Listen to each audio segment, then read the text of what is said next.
Work is, music industry is a little tough right now, but Wait, the what's going on? space. I hadn't heard.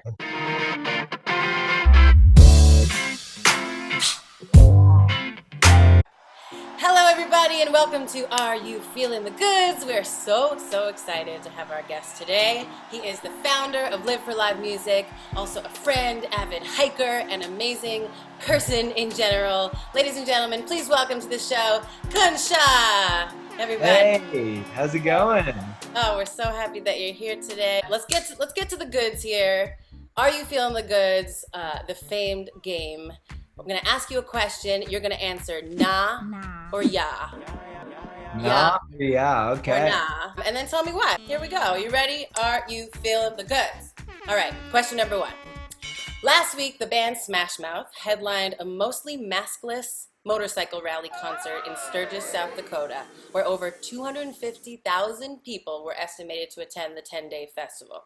The band Smash Mouth received tons of backlash, calling them totally irresponsible and liable for setting the entire music industry back by playing big shows during the pandemic. It probably didn't help also that frontman Stephen Harwell exclaimed on stage, "Fuck that COVID shit." Huh? So, Kunj, being somewhat of an expert on the music industry, I have to ask you, would anyone know that Smash Mouth still exists if not for the backlash? Yeah or nah? Nah. Nah, why?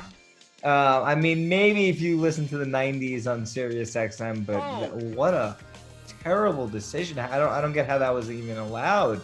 I mean, we're all trying to figure out how to put on gigs that are like socially distant and, with food so that, you sit at a table and max capacity is like 25, and I'm just confused that that's even legal or Right? allowed. And then they're all bikers, right? So they're all gonna spread that shit and then bike into some other towns and spread it all over the USA. In last week's Daily Show episode, Trevor Noah illuminated the fact that Republicans and Fox News seem to be a little confused about how to handle the VP pick, Kamala Harris. They say she's too tough on crime, yet she's also too soft on crime. She's no friend of the police, but sometimes she loves the police. She's black, and she's also Indian. So they're not quite sure why she's bad. They just know she's definitely bad. Can liberals trust her to move in the progressive direction that these Republicans so deeply fear? Yeah or nah? I think this is a yeah and a nah answer because Okay, I was reading, random. I was reading Noam Chomsky yesterday, an interview that he did, and he said being liberal and being progressive, is being active and being an activist all the time and pushing for your goals. An election is just something that you take 10 minutes off the foot of the gas to, go out and vote.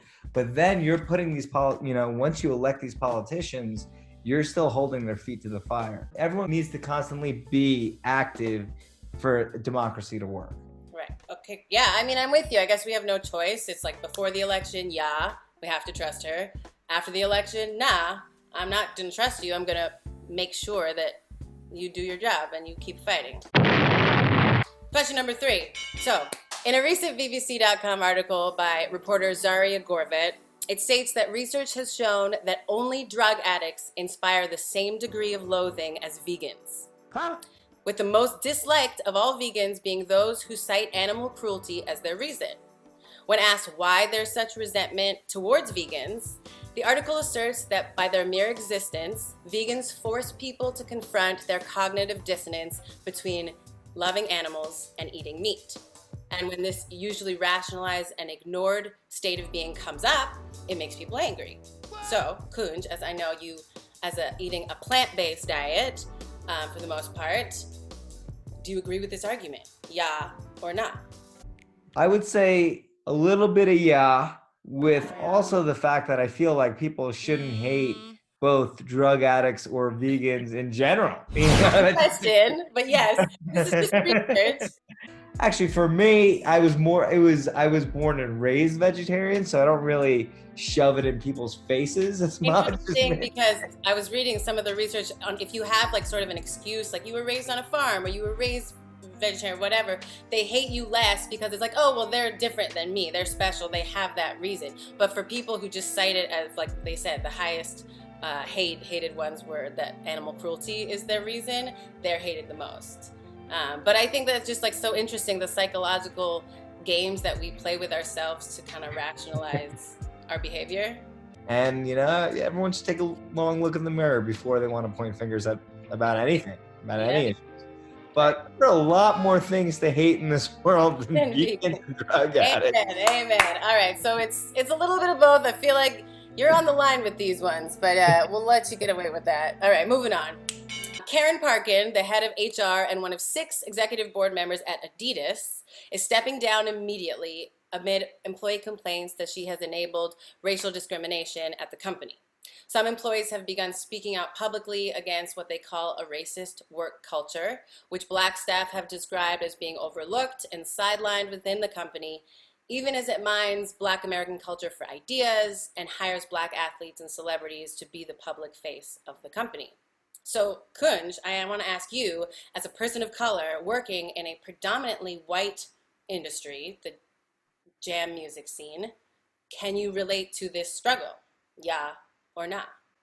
Yeah, absolutely. It goes under the radar, and a lot of times you want to talk about race and stuff, but you also want to keep quiet and kind of just fit in with everybody else.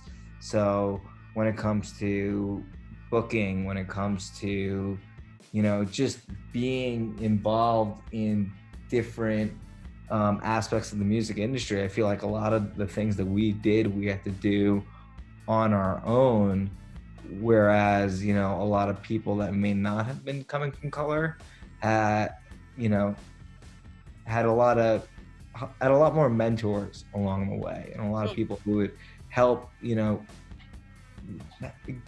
them a hand when needed. So you think that this moment, this reckoning paired with COVID is going to change anything about the scene, about the diversity and how it all operates? I think so. I think people are starting to recognize that a lot of things that have gone on or overlooked were wrong.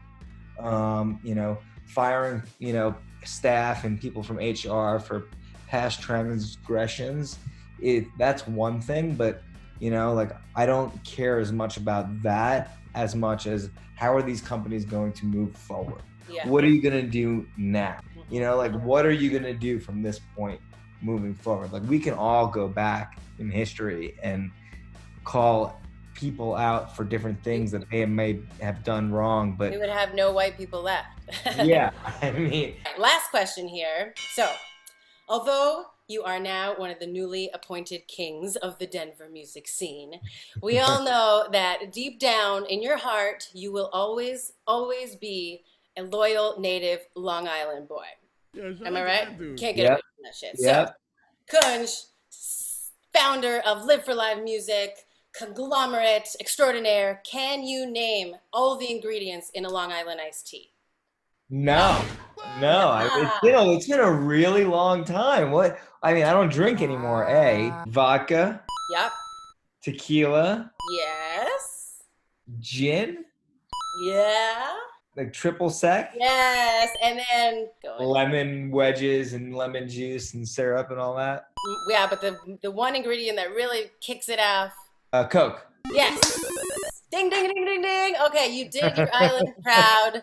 You know the ingredients of a Long Island iced tea. It's a pretty disgusting drink. I mean, I will say that this is very, I get into heated debates about this, but I do think we have better bagels than New York City.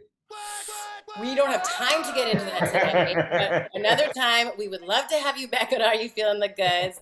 Before you go, we ask everyone that comes on Are You Feeling the Goods? Kunj, which of your goods are you feeling the most right now?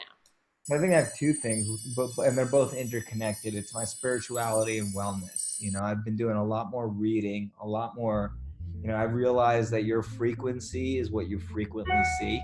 So, woo! Say that again, because something just dang. Say that again. Your frequency is what you frequently see. Yes. So I've been trying to take in input that is,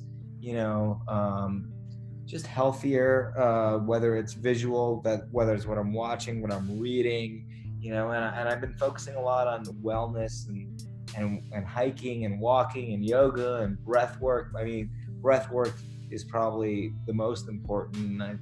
Being able to breathe through a lot of stress and anxiety is something new that I've found during this time. Pretty grateful for it because I feel like it's going to be a strong tool moving forward. Yeah.